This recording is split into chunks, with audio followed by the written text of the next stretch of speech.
తాజాగా మంగళగిరి టీడీపీ కేంద్ర కార్యాలయంలో విస్తృత స్థాయి సమావేశం జరిగిన సంగతి తెలిసింది.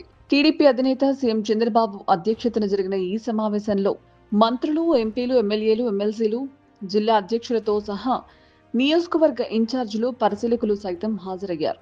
అయితే ఈ సమావేశంలో పిఠాపురం మాజీ ఎమ్మెల్యే వర్మ స్పెషల్ అట్రాక్షన్ గా మిగిలారు. సమావేశంలో సుదీర్ఘ చర్చల అనంతరం సీఎం చంద్రబాబుతో కలిసి వర్మ అల్పాహారం తీసుకున్నారు. ఇప్పుడు ఆ పిక్స్ సోషల్ మీడియాలో హాట్ టాపిక్ గా మారాయి.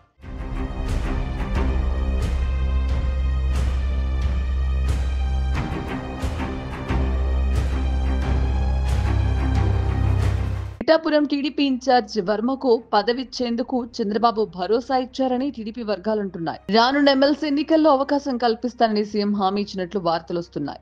దీంతో వర్మ అభిమానులు కాస్త ఊపిరి పీల్చుకున్నారు. ఇక ఇదే కనుక నిజమైతే ఇన్నాళ్లుగా పిఠాపురంలో టీడీపీ నిరసనకారుల అసంతృప్తికి బ్రేక్ పడినట్లే అనుకోవచ్చు.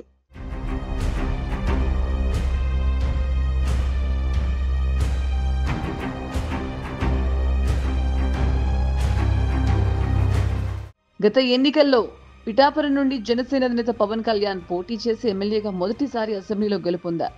అయితే కూటమిలో భాగంగా వర్మ తన టికెట్ కోల్పోవాల్సి వచ్చింది. చంద్రబాబు మాటతో పవన్ కళ్యాణ్ గెలుపు కోసం ఎన్నికల ప్రచారంలో వర్మ కూడా పాల్గొన్నారు. అయితే కూటమి అధికారంలోకి వచ్చిన తర్వాత ఎన్నిసార్లు నామినేటెడ్ పోస్టులను విడుదల చేసినా వర్మ పేరు లేకపోవడంతో వర్మ అనుచరులు అసంతృప్తికి లోనయ్యారు. పవన్ ని గెలిపించిన వర్మకు గుర్తింపు ఏదంటూ నిరసన చేశారు. దీంతో ఈ వివాదం రాష్ట్ర వ్యాప్తంగా చర్చనీయాంశంగా మారింది. సీఎం చంద్రబాబు కూడా వర్మ విషయంలో ఆలోచనలో పడ్డారట.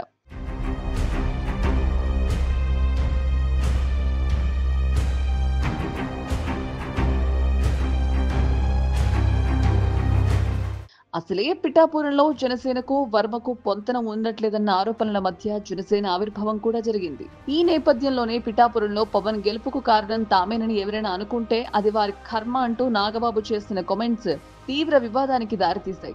వర్మని ఉద్దేశించే మాట్లాడారని పెద్ద రచ్చే చేశారు. దీంతో పిఠాపురంలో జనసేన వర్సెస్ వర్మ వివాదం తారాస్థాయికి చేరడంతో ఇక ఈ వివాదానికి పరిష్కారం పెట్టాలంటే వర్మకు పదవి తప్పనిసరి అనుకున్నారో ఏమో మరి. మొత్తానికి వర్మకు తగిన గౌరవం ఇచ్చేస్తున్నారని రాజకీయ వర్గాలంటున్నాయి.